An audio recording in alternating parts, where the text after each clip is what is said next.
Good evening, I'm Peter Jennings. There has not been a day like it, and it could only happen in the so-called information age. In front of television sets everywhere today, the world has been watching the president seemingly bare his soul about a sexual affair that has tormented the country for all these months.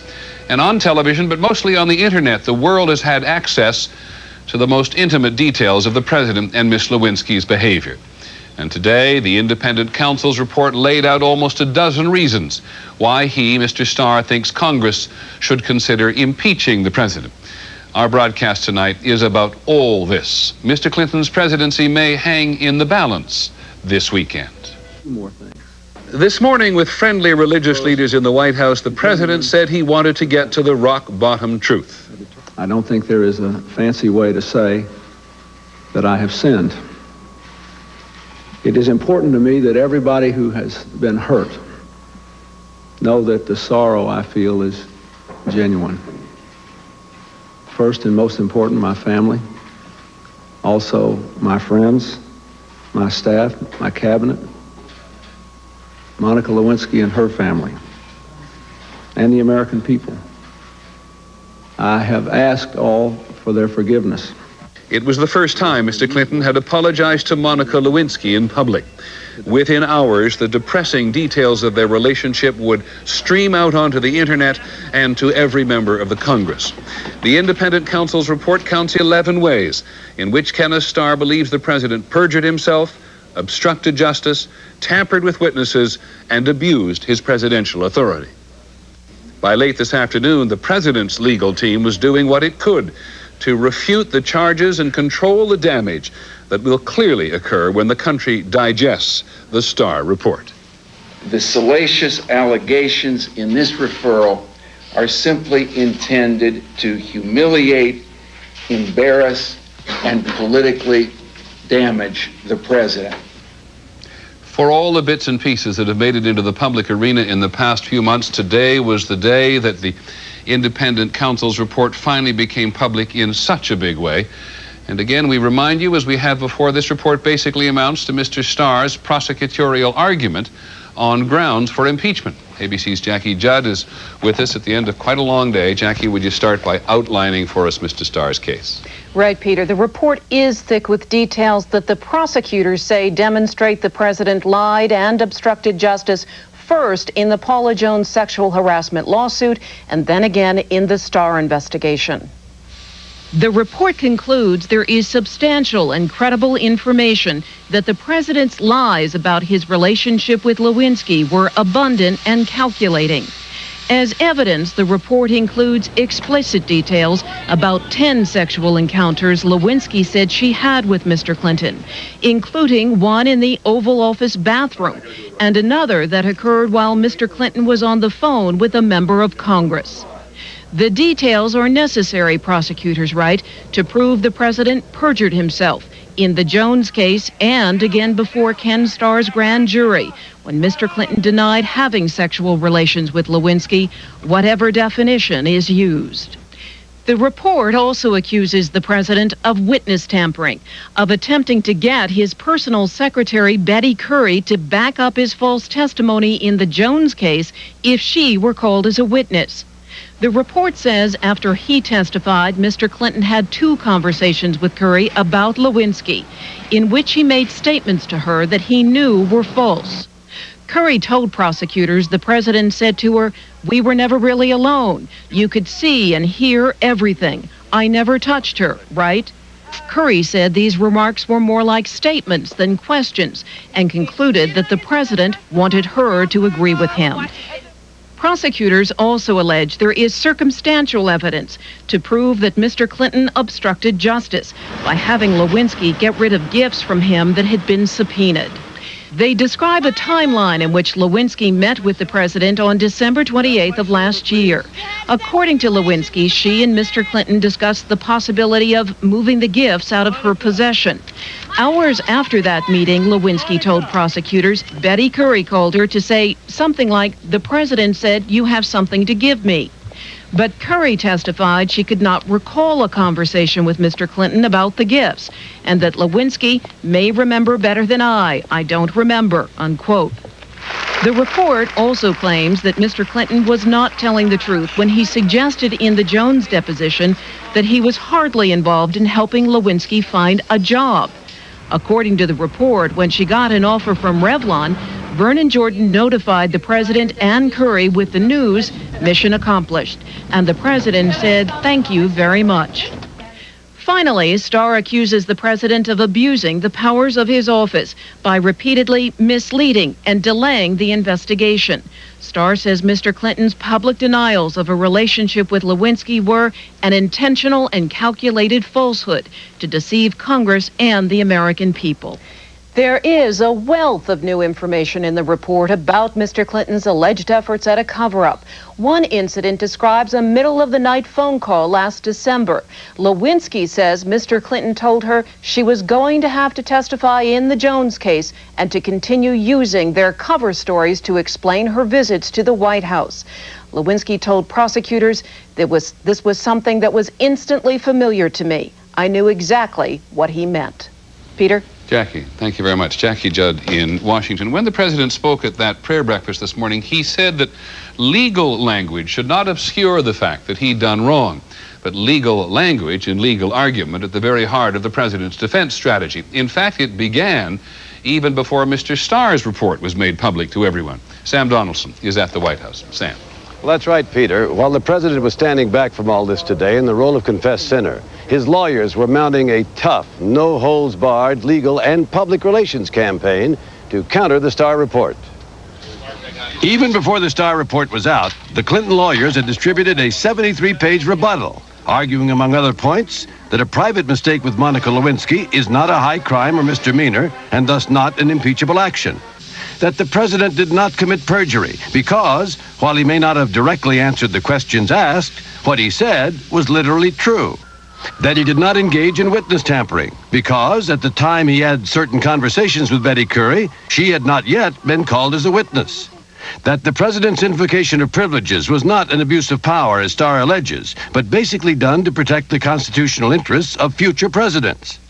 Against this background of fine legal argument, Mr. Clinton's lawyers met reporters. There are a lot of lurid allegations in the prosecutor's referral, but there is no credible evidence of impeachable offenses. But what about Monica Lewinsky's testimony that the president had gone over cover stories with her, telling her to say she was visiting Betty Curry, not him, or on occasion just dropping off papers to him? The president never advised her to testify falsely. He has admitted a wrongful relation, and there is a concomitant concealment by its very nature. That's all that is involved here. And when the president called Betty Curry in and went over his recollection with her that he was never really alone with Lewinsky, why did he do that, if it was not to suggest to her that that should be her own recollection? She did not feel that she was being influenced, misled, or otherwise mistreated in the course of that conversation. What do you think the president had in mind when he was falsely going over his own recollection with her? What the president was attempting to do, as he has testified, was to refresh his recollection about a series of events that had occurred over the preceding year. The president may have dropped his attack on Kenneth Starr, but his lawyers certainly have not dropped theirs. David Kendall said today that while he hadn't fully read the Starr Report, he is certain it contains misstatements of fact. And he drove home his point that he believes the detailed recitation in that report of Mr. Clinton's sexual activities is meant simply to embarrass and damage the president. It is going to be a tenacious and perhaps bitter fight, Peter, all the way to the end. No kidding, Sam. Many thanks. Sam Donaldson at the White House. In this relationship between the president's lawyers and the independent counsel, today, in many instances, was just another day because the president's attorneys are at war with Mr. Starr, have been for some time, because they believe Starr is out to get the president in a very personal way. We are joined now by our legal analyst, Jeffrey Toobin. Jeffrey, Mr. Kendall said he hadn't read all of the report yet, but I think you have, or at least all of the relevant details. Just give us your first impression about the legal nature of it. Well, the report makes an extremely compelling case that there was a sexual relationship between the president and Monica Lewinsky, as any human being would define the term sexual relationship. And the problem for the president is that he and his lawyers, as they made clear today, are sticking with the technical distinction that she was having sex with him, but he wasn't having sex with her. Well, try that a little farther for me. Mr. Kendall said again today the president hadn't perjured himself, even though it seems pretty clear the president himself has said that he lied when he said he didn't have sex. David Kendall has said there was no perjury. He said that over and over again because it's a criminal offense. Members of Congress have said they believe it's an impeachable offense. But the problem is the factual setting seems to be putting the president's legal position on a collision course with reality. Thanks, Jeffrey Toobin, our legal analyst on this. When we come back, we're going to show you at a little length, or some length, a part of the president's extraordinary speech in the White House today. We think you'll agree, a unique moment for the American presidency. This is World News Tonight with Peter Jennings, brought to you by Publishers Clearinghouse. This morning, the president met with more than 100 religious leaders for the White House prayer breakfast. It had been scheduled for some time. As you all know, the president has apologized in increments over the last several days, but nothing he has said, perhaps nothing any president has ever said, was quite like this morning's performance. He stayed up very late last night to write it very carefully. Now, what does all this mean for me and for us? First, I will instruct my lawyers to mount a vigorous defense using all available appropriate arguments. But legal language must not obscure the fact that I have done wrong. Second, I will continue on the path of repentance, seeking pastoral support and that of other caring people, so that they can hold me accountable for my own commitment. I am grateful for those who have stood by me and who say that in this case and many others, the bounds of privacy have been excessively and unwisely invaded.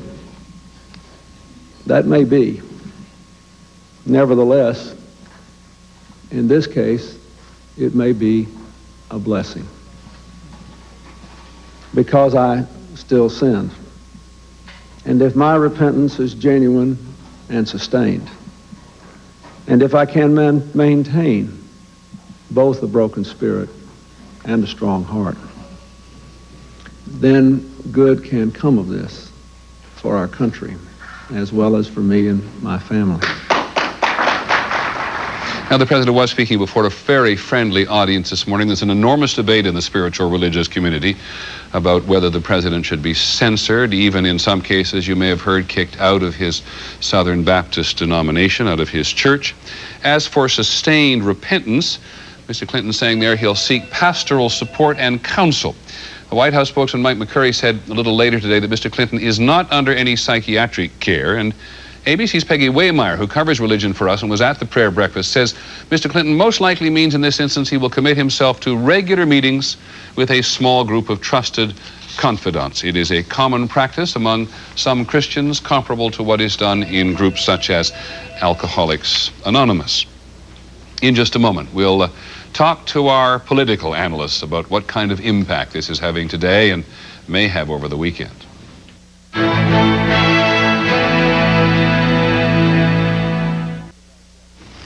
Well, there's so much to digest, and the country will have a whole weekend to do it. We're going to try a little bit of it now. We're joined by ABC's Sam Donaldson, Jackie Judd, Cokie Roberts, and ABC News political analyst George Stephanopoulos, who, as I guess most people know, used to work in the White House. George, let me start with you. Reading about the White House today in the Starr Report, is there anything about what goes on in that place, any clue that this rings untrue? I don't think so, Peter. You know, a good narrative and a good novel gets all the small details right, and I think that's one thing that Ken Starr has done. Monica Lewinsky says she was meeting with the president on November 15th, and he got a phone call from a congressman. Sure enough, the phone records show a phone call from a congressman. The description of the Oval Office complex, the Oval Office suite, is dead on, and the area where they supposedly had the bulk of the sexual relationship is the most secret, perhaps the only secret area in the whole White House. Can you explain to me why the president's lawyers are still insistent as they are on the legalities of the president did or did not commit perjury? I can't, because I think it's a mistake politically. Maybe it would work in a court of law, but I think it's going to be very difficult for members of Congress to make the argument that the president didn't have sex with Monica Lewinsky, and that's what the denial of perjury forces them to do. Cokie Roberts, congressmen and senators are going to take this home with them over the weekend, but I know you've already been talking to them. What's the first take on all this? Well, it's interesting, Peter. The take at the moment is disgusting. They tell me that members of their staffs have been reading lurid passages out loud in the offices and getting a giggle out of them, but then being disgusted. Angry, sad, all of those words, but then they follow it up by saying, but we don't know if there's anything impeachable here. And I think that that's the big question, and that they are going to go home this weekend, listen to what the voters are saying, and see if people's outrage is such that they have to take a political action. Sam Donaldson at the White House. There is so much detail in this report, and the rebuttal from the president's lawyers is so vigorous today. What kind of a weekend do they look forward to? Very tough weekend. The president knows he's in very deep trouble, Peter. He is now a confessed sinner, as you heard, and he is going to keep on doing that. But even though he's a confessed sinner, he does not want to pay for it in any formal sense, and that's why the lawyers have been set out to fight tooth and nail. In answer to your question to George, clearly down here the reason they have to continue to maintain there was no perjury is because of what Cokie said. If in fact the president were to confess to a federal crime, to have committed a felony, more and more members of Congress would find it easier and easier to say, we have to remove him from office. Thank you, Sam. Last question for Jackie Judd, because there's been an attack on Starr today for so much detail. Jackie, why did the Starr people, to the best of your knowledge, put so much detail in about the president's behavior with Ms. Lewinsky? Well, what they've said is they essentially needed to do it, Peter, to prove their case. Mr. Clinton insisted that he did not commit perjury when he denied he had sexual relations, as defined by Paula Jones's lawyers. To dispute that, they had to put the detail in to say this clearly does fall inside the definition. Okay, Jackie, thank you very much. George and Sam and Cokie as well. So much of the president's future hinges on how this all plays with you. So how will the country react? How's it beginning to react when we come back?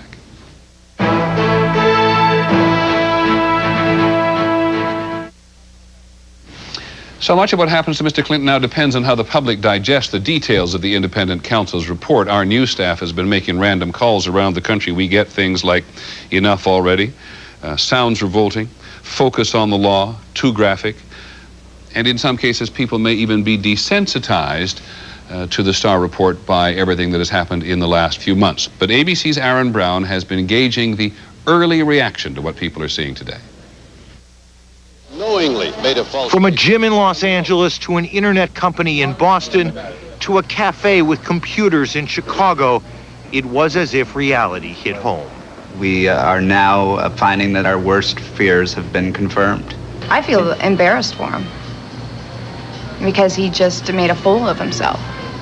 And this just reinforces how much of a fool he made of himself. I think he's in a lot of trouble. There's a lot of condemning evidence there. It was too much, too graphic for many.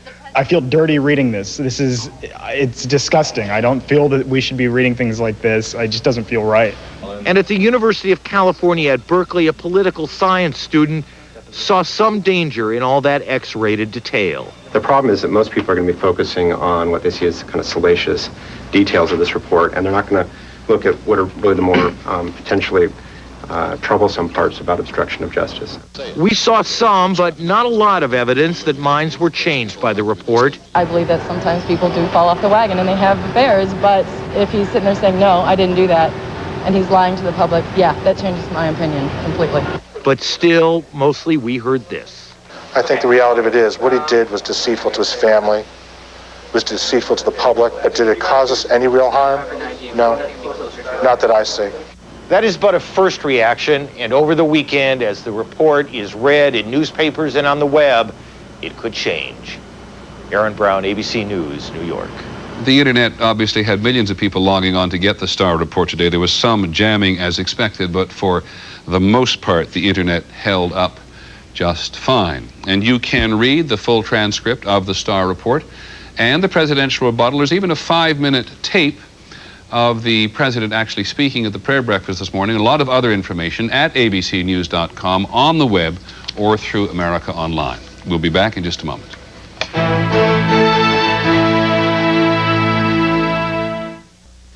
Brief review of what has been a day unlike any other. The independent counsel's report laid out almost a dozen reasons why the president should be impeached.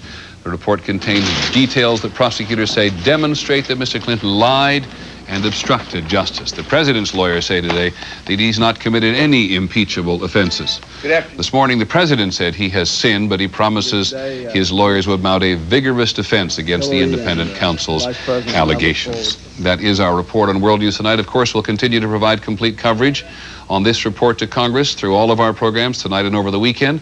We'll also have a 1-hour special broadcast Sunday evening at 9 o'clock, 8 Central, after people have had a good look at this. Perhaps you'll join us then. I'm Peter Jennings. Good night.